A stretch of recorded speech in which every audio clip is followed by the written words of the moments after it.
Sing asipake ringan iku Nyai Sarini. Nyai Sarini. Ora sejangung dimong. Adalah asik nek maca niku kudu nangis, Mas. Saya sejarah dipikir Darmoyono min badil aulia. Setengah saking waline Gusti Allah yang boleh diuri-uri, boleh di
Jati Kembar Ki Ageng Darmoyono.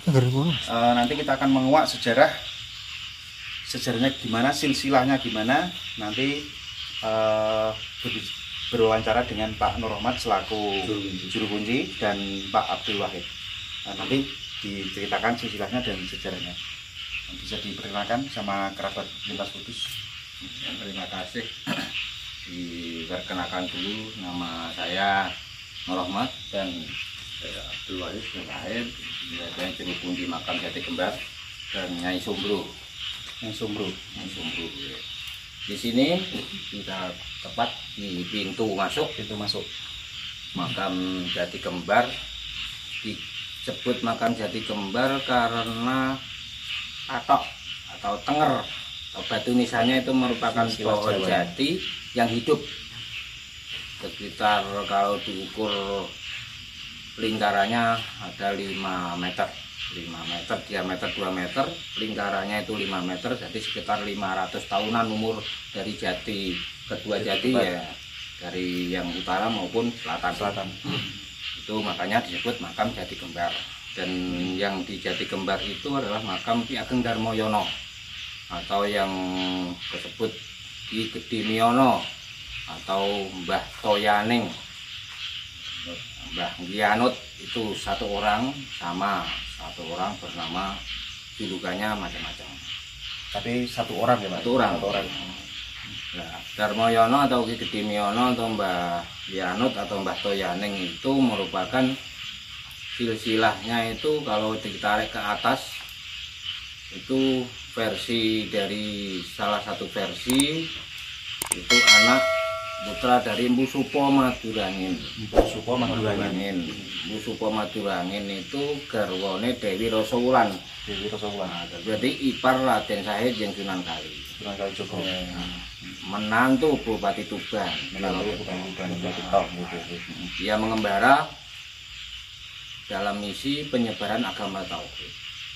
Kebetulan di daerah sini pada waktu itu namanya adalah Miyono. Bisa ini dulu namanya Miyono. Itu masih berkebudayaannya agama Hindu. Agama Hindu pada waktu zaman dulu. agama Hindu yang dibuktikan otentik dengan adanya situs Candi Kayen dan data merupakan candi Hindu. Menyebarkan ada versi lain itu Ki Ageng Darmoyono di sini dibantu oleh 3 saudara, yakni Ki Ageng Darmoyono Sombong Berganjing,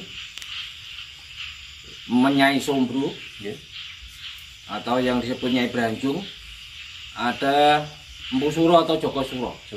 Nah, 4 orang bersaudara. Versi. Cuma Nyai Sombronya ini ada versi lain, yakni Sombro yang di sini itu Sombro yang merupakan seorang empu wanita. Dan ini saya condong ke situ, memang dalam buku Babat Lando. Nah, itu tersebut ada nama Nyai Minyono. Itu Wahdat Datan Pokromo. Dengan adanya tulisan Wahdat Datan Pokromo, ini saya condong ke Sombro. Nyai Sombro ini adalah Nyai Sombro yang dari Pajajaran. Dari Empu Pajajaran, dia mengembara, akhirnya dia singgah terakhirnya di sini. Dibuktikan dengan adanya di situ sebelah timur ada namanya Tanah Sombron. Berkebetulan dengan namanya Nyai Sombro. Dikaitkan dengan tempat yang Sombron. Ya, jadi entah kebenarannya bagaimana saya tidak berani memastikan, cuma pribadi saya memang condong ke Sombro. Itu dalam dunia perkerisan memang seorang empu wanita yang dalam pembuatan gamanya itu dengan pijat jari yang terkenal dengan pijetan. Ya. Dan cirinya adalah los pesi dan namanya itu los. Nah ya. Dan ada lubangnya. Ada lubangnya. Itu ciri khas gaman Sombro, dan warga di sini juga banyak yang mempunyainya. Jadi mereka warisan. Makanya di sini banyak warga yang mempunyai gaman Sombro. Terus Lanjam Suro. Itu para petani-petani di sini. Kerisnya itu. Ya, itu memang itu merupakan warisan dari leluhur mereka. Nah, terus terkait dalam Darmoyono, dalam penyebaran agama itu memang sangat unik, dan jatinya juga unik. Keunikan jati, di atasnya ada pohon anggrek, kedua-duanya itu ada pohon anggreknya, itu juga keunikan sendiri. Pada waktu berbunga, kumbang anggreknya itu akan menyebak seluruh tempat ini menjadi wangi. Padahal pohon jati itu biasanya itu tumbuh tidak ada bunga anggreknya. Ada bunga anggreknya. Bunga anggrek itu salah satu bunga yang menanamnya susah. Harus terawat dengan baik. Nah, itu namanya siapa saya tidak tahu, tiba-tiba ada dan berkembang dengan baik. Itu salah satu keunikan. Yang kedua lagi, ya pohon jati sebesar gini sekarang kan sudah langka. Jarang ada, Pak. 500 tahun. Untuk usia dari pohon jatinya itu aja. Kalau Kalau memang ndak apa ya istilahnya disakralkan atau dikeramatkan warga sekitar, itu ya mungkin sudah ditebang orang. Gitu. Oke. Oh ya, Pak. Mungkin kerabat lintas kudus mungkin bertanya-tanya, Ki Ageng Darmoyono itu biasanya itu disebut Ki Ageng Kakang Petinggi Miyono, itu versinya itu benar apa tidak, Pak? Itu perlu kami jelaskan. Itu keyakinan kita, keyakinan kita dalam hal itu kan apa ya, cerita ketoprak itu ya, cerita ketoprak yang kaitannya cerita sejarah Sejangkung itu. Cerita Sejangkung yang versi ketoprak itu memang ada istilahnya Petinggi Miyono. Apakah itu benar yang apakah itu Darmoyono? Kan gitu pertanyaannya. Betul itu sekali. Salah. Berarti salah kaprah ya, Pak. Itu versi cerita dari ketoprak ya. Itu hanya cerita fiktif. Nah, terus tadi dengan menyebut yang Branjung itu apakah kakangnya yang Mbah Syekh Sengko, Pak? Yang Branjung yang itu kan kami berdasarkan buku Babat Lando tadi, Mas ya, yang kami pegang. Itu di situ tersebut kan Nyai Branjung itu Wahdat Datan Pokromo. tidak mempunyai suami, tidak hanya mempunyai, tidak pernah bersuami. Wahdat itu tidak pernah. Jadi kalau itu sudah tahu kawin. Dia dengan kewahdatannya, dengan kesucian jiwanya, dia memang memilih jalan itu untuk menyucikan jiwa. Jadi tidak berdekatan dengan lelaki. Nah, dengan adanya Wahdat Datan Pokromo, kalau ada cerita ketoprak Nyai Branjung punya suami Ki Branjung, itu kan tidak benar. Tidak benar itu. Tidak benar, sudah tidak benar itu. Wong bukunya sudah Wahdat kok. Wahdat itu nggak ada ya. Tidak punya kok, tidak pernah punya kok. Ketopraknya duwe. Berarti salah kaprah. Salah kaprah lagi. Itu memang sekedar cerita. Tidak cerita aja. Berarti setelah itu salah, selanjutnya juga salah. Dari awalnya sudah salah. Ki Branjung menjelma jadi harimau. Ditumbak Saritin. Salah. Akhirnya Saritin dihukum gantung. Salah lagi. Oyo-oyoan duren. Salah lagi. Karena apa? Dari awal sudah salah. Wong ra ndek bojo kok ditakoni ndek bojo lho. Gitu. Kan menurut versi cerita dari Ketoprak itu kan Syekh Saridin punya kakak yang namanya Branjung. Yang istilahnya versi Ketoprak dan mencuri durian. Itu oyo-oyoan durian. Cara logikane ngene, Pak. Mas. Wali koyo-oyoan durian. Betul sekali. Perkara ora kuat mangan lah wong ya Allah Gusti sudah. Sudah. Inna auliya ilah la khaufun alaihim walahum yahzanun. Tidak mempunyai rasa khawatir apapun. Kok terima durian di koyo-oyoan. Logikane seperti itu. Benar sekali. Di samping itu jenengan mempunyai buku Babat Ladoh itu ya Pak. Jadi ceritanya itu pasti benarnya ya Pak. Insya Allah betul. Karena itu bertuliskan Jawa kuno. Itu berarti peninggalan dari nenek moyang kita.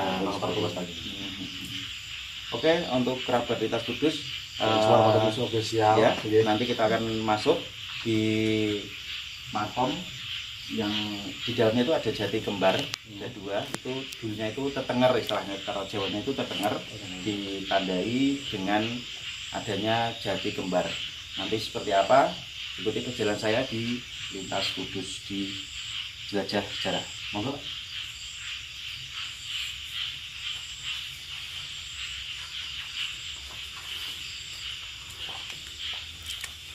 Seperti ini ya untuk kerabat Lintas Kudus.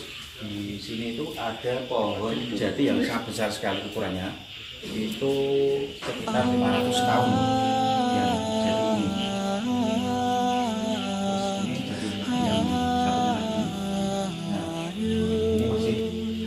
Masih sehat dan masih aktif, jadi besar sekali. Yang ini juga masih aktif Pak? Masih hidup semua. Ini masih jadi ini masih menjulur ke atas ini. Dan di atas jadi ini ada pohon anggrek. Biasanya itu pohon jati itu enggak hanya tumbuh biasa. Nah, kami ini ada pohon anggreknya. Kalau musim semi itu di sekitar sini itu baunya wangi sekali. Oke, kita akan masuk ke makamnya. Saya akan ziarah dulu. Ya, ada moyang.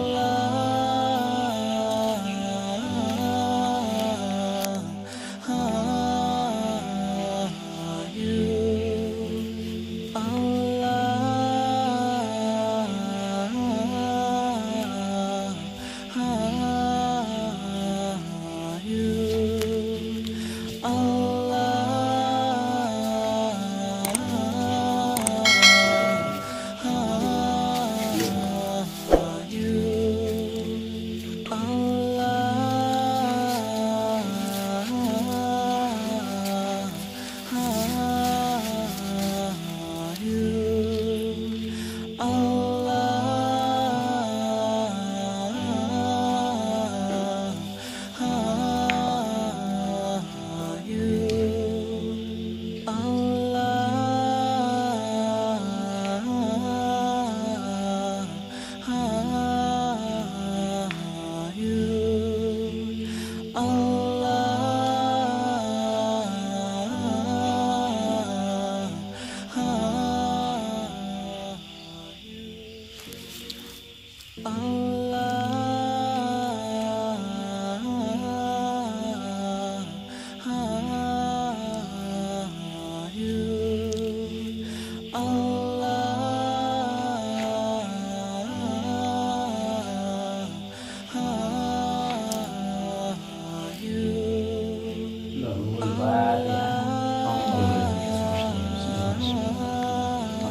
sirul guyub ya Allah.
Ada rebusan, rebusannya kita buat melalui kulit masjidnya.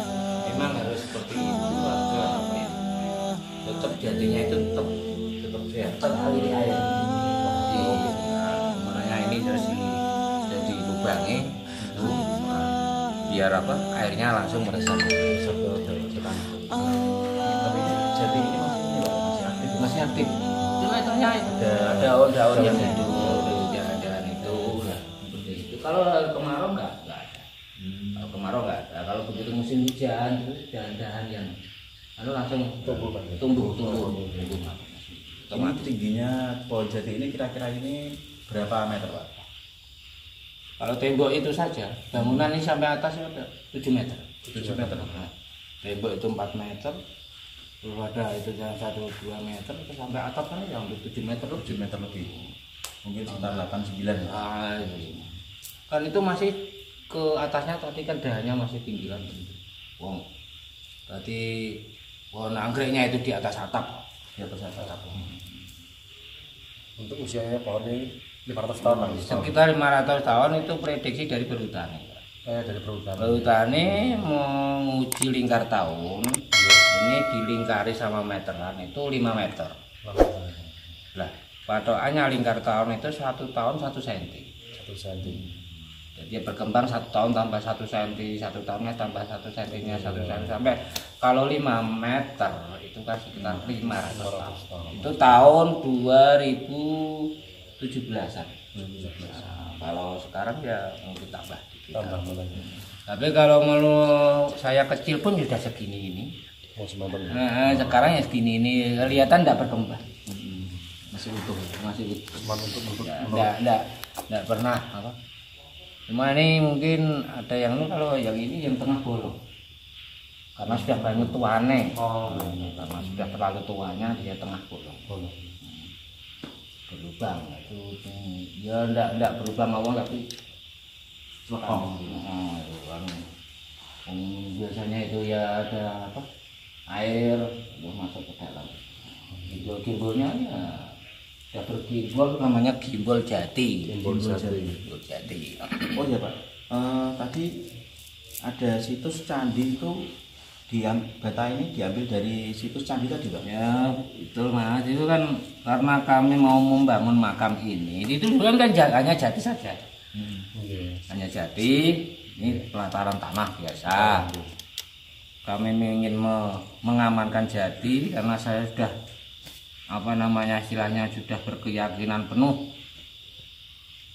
menurut hidayah petunjuknya Hadratus Syekh Habib Lutfi Pekalongan. Itu pada waktu itu kami sowan ke sana, memang jati ini makomnya, jati ini memang tengere. Nah, kan. Dengan dasar itu kami mengamankan. Akhirnya karena pada waktu itu kelihatannya kurang etis ya, memang saya akui. Kok orang berziarah kok di bawah pohon besar. Itu karena nanti berarti terkesan memuja pohon besar, padahal memang semestinya ini makam Darmoyono. Saya kasih ini, saya buatkan ini. Nah, saya ini ambilkan dari bata yang ada di situs Candi Kayu. Di sebelah. Nah, itu batanya besar-besar kayak gini nih, ukuran 40, 20, tebalnya ada yang 10, ada yang 15, macam-macam. Tapi untuk tempat makamnya masih di sekitar begini Pak ya? Makamnya Darmoyono. Ya memang sih. Memang sini. Ya, memang di sini. Ini hanya sebuah istilahnya tak ngamanno manoto. Istilahnya bukan dia tidak merubah posisi jati, tidak. Memang dulunya seperti ini. Itu jadikan coba Pak pas waktu sowan teng Habib Lutfi itu sekitar tahun itu Pak ya? Tahun berapa Pak? Tahun 2007, 2008 itu rombongan satu bis. Kami tokoh masyarakat di sana. Beliau tidak bisa menemui di dalam, ketemu di makamnya Syekh Abu Bakar Karanganyar, 27 kilo ke arah selatan. Tepatan di sana beliaunya itu pas juga membangun makam. Kami desanya sowan itu dalam rangka menanyakan status Mbah Darmoyono. Yang kedua menanyakan masalah silsilah. Akhirnya beliau mengendikan memang Mbah Darmoyono min batil aulia, setengah saking waline Gusti Allah yang boleh diuri-uri, boleh dihormat. Itu dasar kita di situ. Kami berjalan, yang kami lakukan itu harus kita punya gandulan, ada pencegahan. Jadi kita tidak menuruti hawa nafsu atau keinginan kita sendiri. Tidak asal-asalan. Nah, tidak asal-asalan. Itu nek iki wali sing untuk dihormatnya ora gitu kan, ada seperti itu. Ada mungkin wali ini mau dihormat atau enggak kan ada. Benar sekali. Oh iya Pak, di sebelah ada makam Mbah Sombro. Sombro. Kita bisa ke sana. Monggo.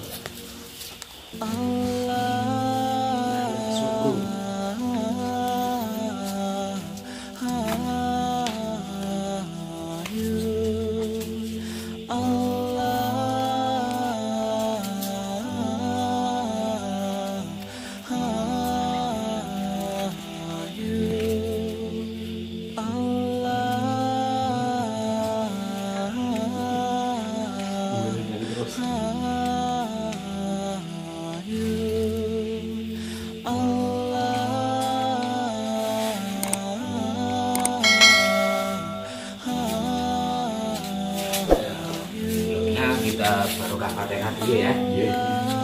Berarti ini ya, Nyai Sumru, Nyai Sarini, wa usulina wa furina, wa akhir silsilatina, rahma Fatihah.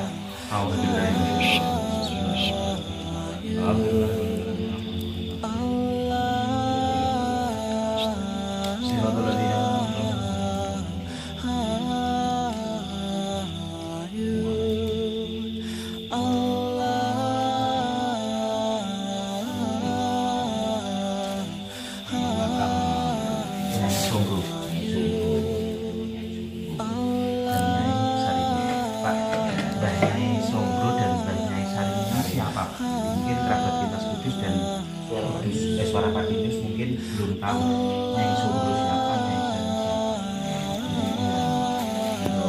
Nyai Sari ini dulu ya, Nyai Sari ini. Nyai Sari ini itu kan tulis Garwo Saritin yang ke satu.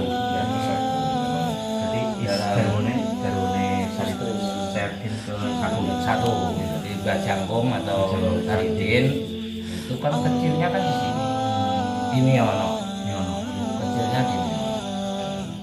Menurut silsilah dari Habib Lutfi, Saritin sama sini itu kan keponakan. Mbah Darmoyono itu keponakan. Karena Mbah Darmoyono itu adalah pamannya Saritin. Pamannya Saritin. Ini Saritin itu anak Sunan Muria. Mbah Darmoyono itu adalah nak dulur misanane. Nah, Sunan Muria itu anak Kalijogo, Darmoyono anak Rasawulan. Rasawulan sama Kalijogo kan saudara. Berarti Darmoyono sama Muria itu misanan. Ini Saritin anak Muria, berarti Saritin ponakane Mbah Darmoyono. Itu tinggal di sini, dia diulang. Pengasuhnya Saritin waktu kecil yang Mbah Darmoyono. Sombro. Terus besar Saritin punya garwo yang pertama Dewi Sarini yang disebut dalam buku Babar Landoh garwo Kadang Priyangga saka Pakeringan Dusun. Jadi sing asli Pakeringan itu Mbah Sarini. Bukan Saritin, ngaten lho. Saritin adalah aslinya Miono. Nek Nyai Sari ini saking Pakeringan pun peputra juga jalu Sinung Wasta Ki Joko Momok Kang Siwi garwa Palastra Duk Rikala Si Joko Momok Wayah Sinapih. Jadi setelah Mbah Jangkung punya istri garwa Saritin Dewi Sarini, punya anak satu yang dikasih nama Momok. Momok umur 5 tahunan, Wayah Sinapih kan sekitar umur 5 tahun, garwa Palastro meninggal. Akhirnya Mbah Sarini dikebumikan di sini. Ini makamnya. Terus Saritin setelah itu sungkawaning driya, hatine susah, ditinggal mati bojo duwe anak cilik. Dia pergi mengembara. Sing ana lakon Saritin Ngrombang. Nah, itu Momok dititipkan Nyi Branjung kan gitu. Nyi Branjung siapa? Nyai Sombro. Nah ini loh namanya Nyai Sombro. Nah, ini memang ada buah versi tadi saya aturkan. Ada yang mengatakan Nyai Sombro itu adik Darmoyono. Ada yang mengatakan Sombro memang sudah ada di sini. Dia adalah empu dari Pajajaran yang mengembara akhirnya singgah di Miono. Cuma tempat tinggalnya aslinya di Tanah Sombron. Sebelah timur makam ini. Ini Nyai Sombro, dia wahdat tanpa kromo. Jelas. Nah, dia tidak pernah bersuami. Dengan kewahdatannya, dia pandai dalam hal membuat pusaka. Di dalam dunia perkerisan pun sudah mengakui nama ada Empu Nyai Sombro. Satu-satunya empu wanita. Satu-satunya empu wanita di tanah Jawa khususnya itu loh. Wong wedok sing iso gawe gaman ya Sombro. Bahkan di desa kita itu punya cerita bahwa Sombro itu kalau membuat gaman dia pergi tengah segoro tanpa dia memakai perahu, dia membawa peralatan yang secukupnya, gawene nang segoro dengan dipijat jari. Nah, pijat jari. Kalau butuh air pakai lidah. Mau saking ampuhe Darmoyono. Akhirnya setelah jadi dia baru kembali ke daratan. Makanya Sombro itu terkenal keris pijetan.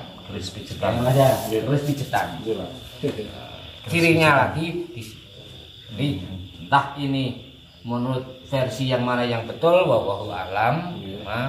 Ada yang mengatakan adik dari Darmoyono, ada yang mengatakan memang Sombro itu sudah ada. Dia adalah pengembara dari Pajajaran.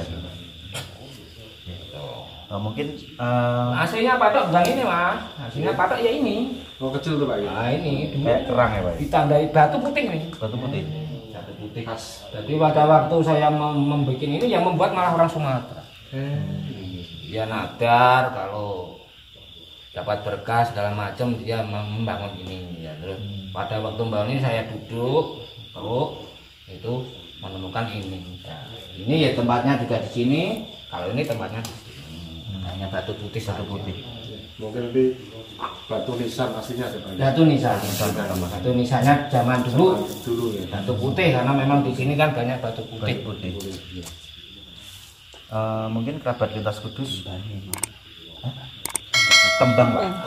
Tembangnya. Tembang dari Nah, ini untuk lebih jelasnya masalah kok berani menyebut Nyai Sumbul itu wadat, gitu kan?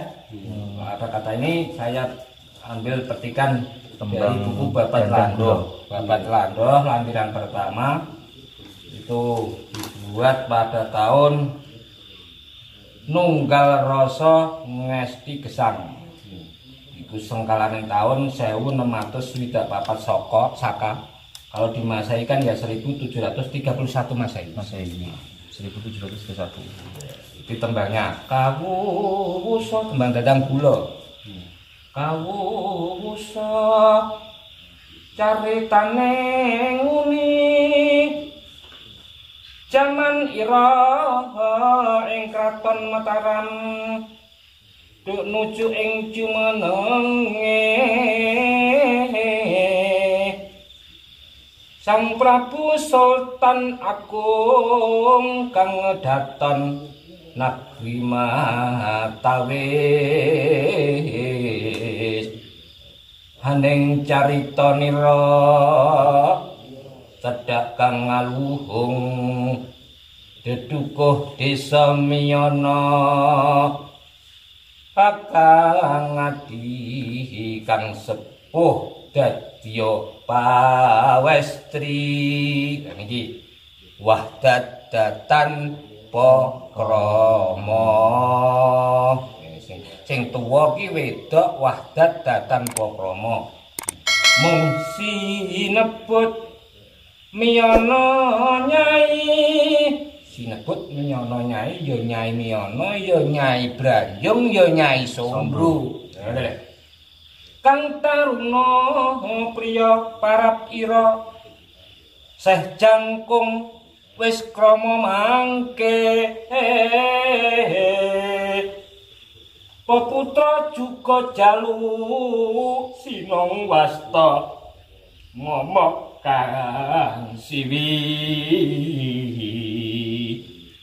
garwa kadang priyangga pakeringan dusun tan lami garwa palastra duk wayahe Ki Joko momok wayah sinape karya sungkawaning ndriya jelas lagi jadi jelas banget garwa kadang priyangga pakeringan dusun sing asih pakeringan iku Nyai Sarini.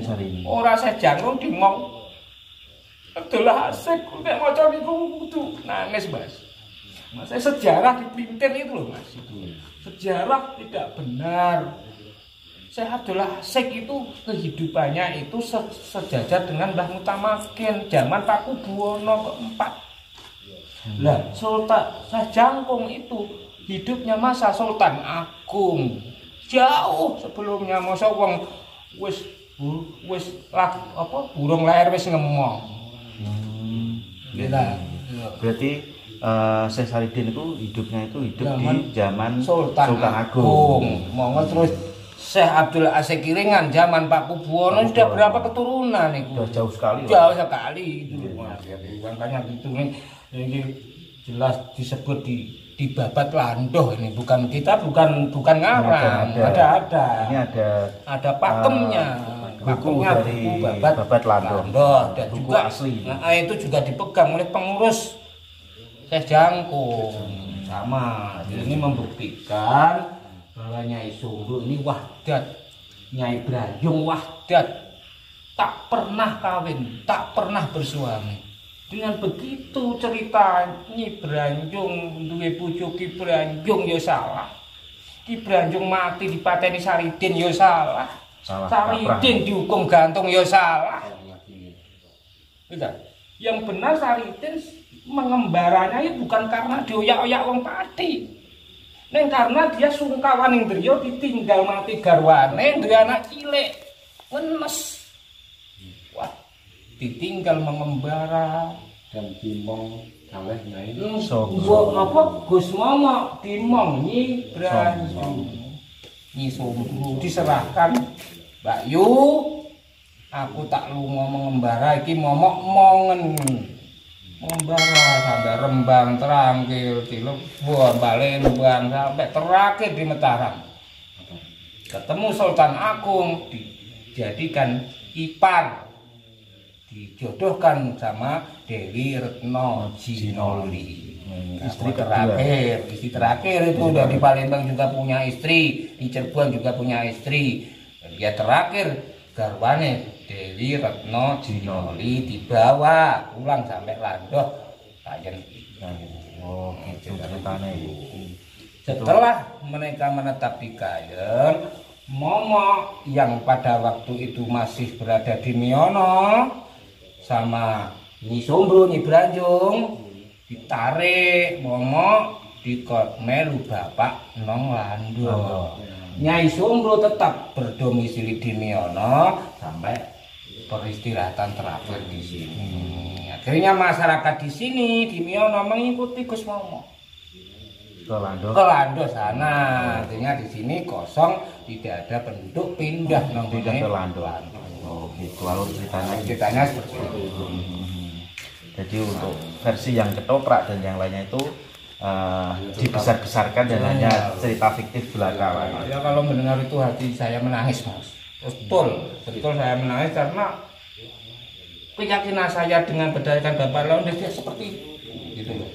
Malah pelintiran sejarah wali, sejarahnya orang-orang yang berjuang. Pada waktu itu mereka berjuang dengan tenaga, pikiran, bondo, segala semampunya mereka berjuang demi tanah biar nantinya dapat ditempati oleh anak cucunya kita ini. Nah, mereka sejarahnya diperintir. Siapa yang melintari? Belanda. Oh, Belanda. Pada waktu Belanda menjajah itu, dia menjajah tidak hanya menjajah negara, menjajah manusia, menjajah budaya juga, sejarah juga dijajah. Berarti disalahartikan. Iya. Jadi mungkin nanti adanya lagi ini Pak, mungkin nanti ketoprak bisa ceritanya bisa luruskan seperti ini Pak nanti. Itu pernah kok Mas, itu pernah ditarik, kasetnya mau ditarik itu pernah. Yang beredar gitu. Cuma karena sudah beredar terlalu banyak jadi gimana? Sudah terlanjur gitu Pak. Kita tinggal kitanya, pendengarnya, warganya, manusianya menyikapi hal itu. Jadi jangan terlalu terus ketoprak ngono terus ngene. Ya iku sing gunanya akal itu bagi kita harus kita telusuri untuk sejarahnya. Masuk ke tim ini, saya terima kasih sekali dengan misi penelusuran sejarah, kebenaran sejarah bagaimana ini sangat jos. Itu salah satu penghormatan kepada leluhur, penghormatan kepada nenek moyang, kebenaran sejarah bagaimana itu salah satu penghormatan kepada nenek moyang. Penghormatan itu juga bisa salah satu dari ibadah.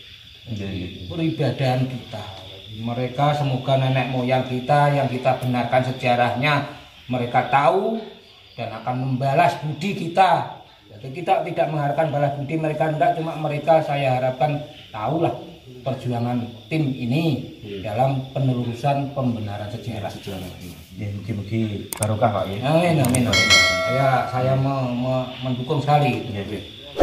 Mungkin kerabat lintas Kudus yang belum tahu asal sejarah dari Ki Ageng Darmoyono dan Syekh Saridin tadi sudah dijabarkan sama Pak Nur Rahmat selaku sang juru kunci di Ki Ageng Darmoyono. Tadi sudah dijelaskan di atas di depan tadi sudah dijelaskan bagaimana silsilah dan sejarah dan alur ceritanya.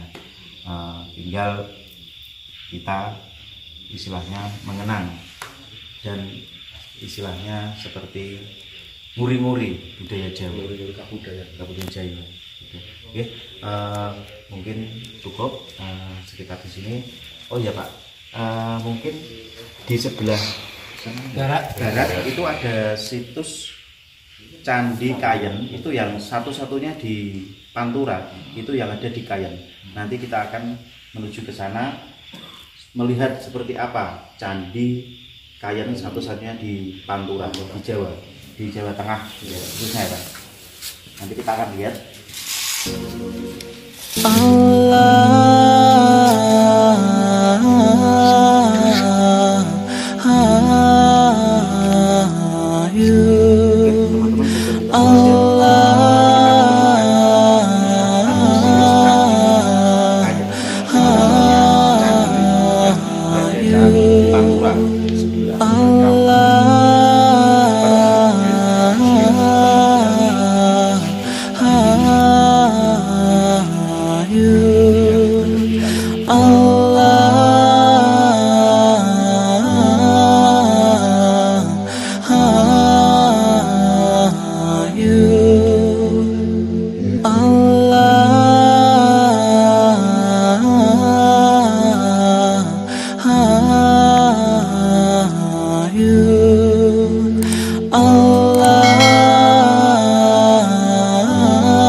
Setiap orang dilarang mencari, merusak, mencuri, memindahkan, memisahkan cagar budaya baik seluruh maupun bagiannya dan kesatuan kelompok dan atau letak asal. Pelanggaran terhadap ketentuan ini dapat dikenakan pidana penjara dan atau didenda.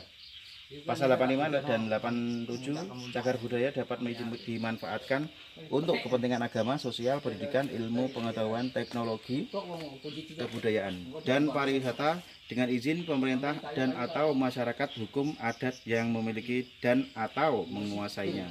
Nah ini ya, Kementerian Pendidikan dan Kebudayaan, Direktorat Jenderal Kebudayaan, Balai Pelestarian Cagar Budaya Jawa Tengah. Nah ini ya, seperti ini cagar budaya situs Kayen. Cagar budaya ini sudah masuk di cagar budaya. Penemuan cagar budaya di situs Kayen adalah struktur berbahan bata yang masih intact, posisinya tidak berubah atau masih asli, dan terpendam dalam tanah. Beberapa temuan bata-bata kuno berukuran tebal 8 sampai 10 cm, lebar 23 sampai 24 cm, dan panjang 39 cm, serta komponen bagian dari candi seperti antepix dan kemuncak di sekitar situs diduga merupakan bangunan candi. Temuan cagar budaya di situs Kayen mempunyai nilai arkeolog dan kesejarahan yang cukup tinggi dalam kaitan penyusunan historiografi di Indonesia. Terutama temuan struktur bata dan diduga sebagai candi ini merupakan temuan baru karena berada di wilayah pantai utara Jawa, Pantura. Temuan candi berbahan bata sejenis banyak dijumpai di wilayah pedalaman Jawa seperti di Poros Kedu sampai Prambanan dan Trowulan. Gitu ya teman-teman untuk kerabat lintas kudus di sini di Untuk candinya juga berada di dalam masjid Pak ya. Ya ini. Masjid Pepunden Niono. Candi lagi di dalam masjid Pepunden Niono. Nah, kita Di akan masuk sebelah imam Pak. di sebelah mana? Gimana Pak Roman? Nah, ini tadi sudah dilihat itu adalah Candi Bata. Nggih. Candi Bata yang diteliti Balai Arkeologi sejak tahun 2011, 12, 13, 14, 15, 5 tahun berturut-turut. Nggih. Cuma 1 tahun 1 kali dalam ekvakasi bersama tim dalam waktu 10 hari. Terus berkelanjutan akhirnya memutuskan bahwa itu merupakan bangunan candi Bata, satu-satunya candi Bata yang berada di Kabupaten Pati khususnya, dan di jalur Pantura Candi Bata yang rata-rata sudah hancur, cuma di sini masih utuh walaupun hanya pondasi dan kakinya saja. Itu tadi bangunannya berbeda. Adapun atap atau tubuhnya itu sudah rubuh, mungkin karena tsunami atau gempa, karena mereka dari Balai Arkeologi itu kan mempunyai prediksi dini. Di Miono sini itu adalah pusat kebudayaan Hindu, budaya manusia di sini kumpul. Di lereng Muria itu hutan belantara yang sekarang ditemukan situs Pati Ayam, banyak ditemukan fosil-fosil hewan purba. Untuk budaya manusia di sini, dengan bukti seperti itu, antara Gunung Kendeng sebelah ini sama Muria itu selat zaman dulu yang dinamakan Selat Muria. Nah, mungkin ada tsunami atau gempa rubuh candinya, dan sebagian tubuh dan atapnya itu kami simpan di sini. Nah, ini tempatnya. Monggo ini kami seperti ini. Nah, ini kemuncak candi. Kemuncak candi. Nah, bagian atas. Jadi ada motif yang seperti ini. Ini asli Pak ya? Asli. Dingin. Semakin dipegang makin lama semakin dingin. Oh iya. Bukan rekayasa. Ini asli temuan. Coba Pak, Semakin dipegang semakin lama Semakin dingin. Itu berarti memang keasliannya. Oh nggih. Ada yang motif kayak gini, ada yang bentuknya gini. Ini namanya lipit lah istilahnya, modelnya catok. Nyatok. Nah, ini ditemukan ini wadah peripih. Ini ada peripihnya, tempat abu jenazah. Abu jenazah nggih. Itu hilang. Ini di atasnya ada bata lagi gitu. Tempat penyimpan ini Pak ya? Abu jenazah. Nah, ada motifnya ya kayak gini. Nah, ini bagus. Kayak menara Pak ya? Kayak menaranya. Bagian atas tuh ya. Pol atas itu. Nah, yang di depan istilahnya ada pintu gerbang, terus apa ya? Di sebelah atasnya pintu gerbang. Nggih. Kayak ini. Nah, relief apa ya? Flora, daun-daunan itu. Oh nggih. Relief. Bata relief. Terukir tadi Buat peninggalan abu. Nah, ini peripihnya. Ini di dalamnya ada abu jenazah. Ini kan wadahnya tadi di situ ta. Nah, lubang ini. Nah, ini namanya darpana. Kaca pengilon, kaca brenggala. Kaca brenggala nggih. Oh, iki kaya kaca brenggala ini mak lampir. Berarti bukan cermin ya Pak ya? Cermin, Mbak. Kaca brenggala emang. Kaca cermin. Oh, cermin nih. Nah, ini lampan, mangkok. Ini ada semua ada. Pak, kalau ini loh Pak. Nah, ini arca siwa makala. Lah inilah yang menunjukkan bahwa ini Hindu. Ada arca siwa mahakala. memegang trisula. Ini trisulanya tapi ini kepacul, nemokno niku pas matul diel. Jeriat hilang. Ndase pirae iki ya. Tapi itu ada 2 ya Pak? Ini ada 2. Yang satu Yang satu belum ditemukan. Oh, belum ditemukan. Nah, sing ini di mana, Pak? Yang ini Di rumah. di rumah. Bintan. Batu putih nih, Mas. Betul putih. Oh, di sini enggak bisa ke batu hitam enggak ada, katanya batu putih. Ini Siwa Mahakala. Ciri khas Hindu ada Siwa Mahakala. Siwa Mahakala itu siapa, Pak? Siwa Mahakala itu. Itu udah dewa Siwa. dewa Siwa. Dan banyak terima kasih. Semoga nanti yang Pak Nur Rahmat apa yang diinginkan moga-moga cepat terrealisasi. Gitu Pak ya. Moga-moga dari dinas terkait mungkin bisa melihat dari video ini gitu Pak ya. Oke, terima kasih. Istilahnya untuk kalau memang ini sudah tertata kayak gini, tinggal pengembangan lingkungan. Kalau jalan insya Allah sudah ada alokasi dana, tapi untuk pembuatan museum dan segala macam itu perlu tindak lanjut dari Pemda, campur tangan dari Pemda yang paling utama itu.